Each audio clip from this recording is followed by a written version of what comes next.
you ever feel like you have a broken picker? Like your internal relationship compass is just busted, always pointing you toward the same soul-crushing destinations? You meet someone new, the chemistry is off the charts, the connection feels like destiny, and yet a few months or years down the line, you're stuck in the exact same toxic loop, feeling exhausted, unseen, and heartbroken. Again, you're not just unlucky, and you're definitely not doomed to repeat this forever. What if I told you there's a deep psychological reason this keeps happening, and a surprisingly practical trick that can help you point that compass in a new, healthier direction for good? This isn't about changing who you are, it's about becoming more of who you already are. By the end of this video, you'll finally get the unconscious reason you're drawn to painful relationships. But more importantly, you'll walk away with a method rooted in the brilliant work of psychologist Carl Jung to start attracting the whole, healthy, and genuinely fulfilling love you actually deserve. First, let's get one thing straight. Your picker isn't actually broken. In fact, it's working perfectly. The problem is, it's not calibrated to find a healthy partner. It's calibrated to find what's familiar. More specifically, it's a compass that points directly toward your own unhealed wounds. Every person you attract is, in some way, a mirror. They don't just happen to you, they reflect something powerful inside you. This can be a tough pill to swallow because it moves us out of the comfortable role of being a victim and into a place of radical self-awareness. To get this, we have to talk about Carl Jung. Jung saw the mind as an iceberg. The little tip you see above the water is your conscious mind, the part of you that thinks, plans, and says things like, I really want a healthy relationship this time. But beneath the surface is the massive, powerful unconscious mind, which holds our repressed memories, deep-seated beliefs, and unresolved emotions. And when it comes to attraction, guess who's really driving the car? It's the unconscious, almost every time. Your attraction patterns aren't random. They're messages from deep within you. A painful attraction isn't a failure. It's a map. It's a map that points to the parts of yourself you've ignored, disowned, or pushed into the dark. And the name Jung gave to this collection of disowned parts is the shadow. So what exactly is the shadow? In Jungian psychology, the shadow is all the parts of our personality we've learned to suppress or reject because we were taught they were unacceptable. Since we were kids, we got constant messages from parents, teachers, and society about what's good and bad. Be nice, don't be angry. Be generous, don't be selfish. Be humble, don't be arrogant. Everything we decide is negative or shameful gets shoved down into our unconscious, forming our personal shadow. This includes our rage, our envy, our greed, our insecurities. But here's the part that most people miss, and it's a game changer. The shadow isn't just negative. It can also hold incredibly positive, powerful traits. Maybe you were taught that being assertive was bossy, so you suppressed your ability to set boundaries. Maybe you were told that being proud of your intelligence was showing off, so you learned to play small. Your creativity, your ambition, your wildness, all of these powerful parts of you can get tossed into the shadow if you were taught they were unwelcome. Let's take Sarah. Growing up, Sarah was always praised for being a selfless people pleaser. Whenever she expressed her own needs, she was shamed for being selfish. So to feel loved, she pushed her assertiveness and her right to take up space into her shadow. Consciously, she's a kind, giving person. Unconsciously, she's starving to be seen and prioritized. Now, with that shadow running the show, her picker gets to work. This is where we get to the heart of the Jungian trick, a psychological mechanism called projection. Projection is the unconscious habit of seeing our own shadow traits in other people. We have no idea we're doing it. Jung himself said that projections aren't something we do, but something that happens to us. We literally cast our disowned parts onto others, and this creates that intense, magnetic force of attraction. We are often magnetically drawn to people who embody the very parts of our shadow we've rejected.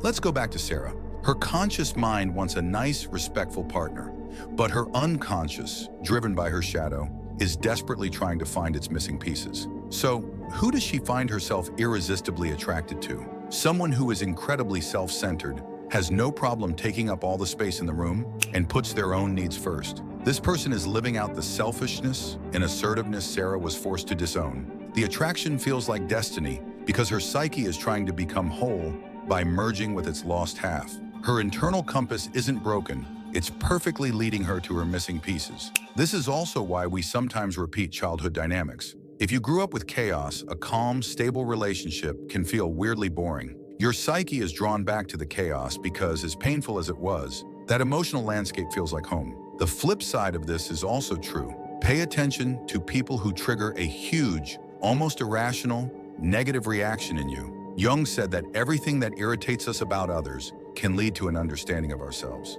That co-worker whose arrogance drives you up the wall, they might be reflecting a healthy pride you were taught to bury. That public figure you judge for being too emotional, they might be mirroring a vulnerability you've never let yourself feel.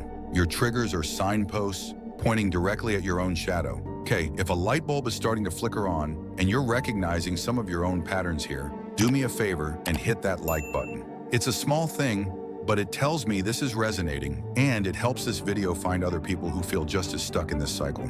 Understanding the theory is great, but how do you actually use this? How do you perform this Jungian trick on yourself? It's a process Jungians call shadow integration, and it's all about making the unconscious conscious. Here's a practical 4-step method to start doing this work. Step 1. Map your projections by spotting your triggers and admirations. This is where you become a detective of your own psyche. Grab a journal and make 2 columns. In the first column, list the people who trigger an intense, gut-level negative reaction in you. What specific traits drive you crazy? Their arrogance, their laziness, their neediness? Be brutally honest. In the second column, list people you deeply admire. What qualities captivate you? Their confidence, their wild creativity, their freedom?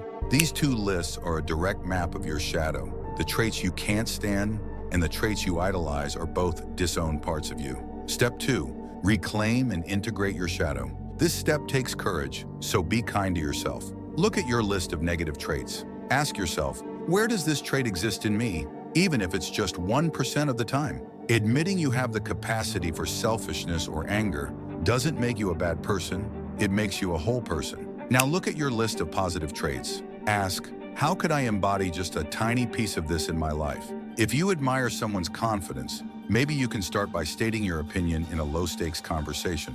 The goal isn't to become arrogant, but to integrate a healthy dose of self-assurance. As you do this, you pull these lost parts out of the shadows and into the light. Step 3.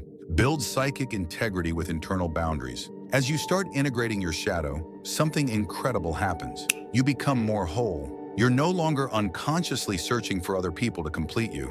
This wholeness builds what is called psychic integrity. You start developing internal boundaries, which are the foundation for healthy external ones. You don't need to please everyone to feel worthy because you've accepted your selfish side.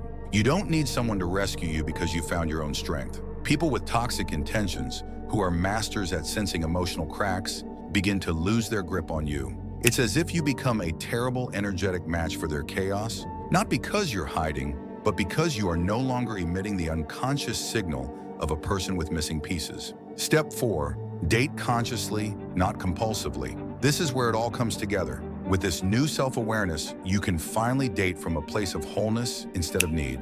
When you feel that intense, addictive pull towards someone, pause. Ask yourself the critical question. Am I attracted to this person, or am I attracted to my own shadow? Is this connection built on real compatibility and respect, or does it just feel familiar because it's poking at your old wounds? When you can tell the difference, you finally have a choice. You can consciously choose partners who reflect your wholeness, not your wounds. So the great Jungian trick isn't a trick at all. It's a profound journey of self-discovery. Your relationship picker was never broken. It was just a compass faithfully pointing you toward the parts of yourself that were begging for your attention. For years, you might have thought the problem was out there with the partners you chose, but the whole time your relationships were just holding up a mirror, inviting you to look inside. By doing the brave work of facing your shadow, you take your power back. You stop being a victim of your unconscious patterns and start being the conscious creator of your love life. The journey isn't about finding a perfect person who never hurts you. It's about becoming so whole that you attract a love based on authenticity and respect, not illusion and dependency.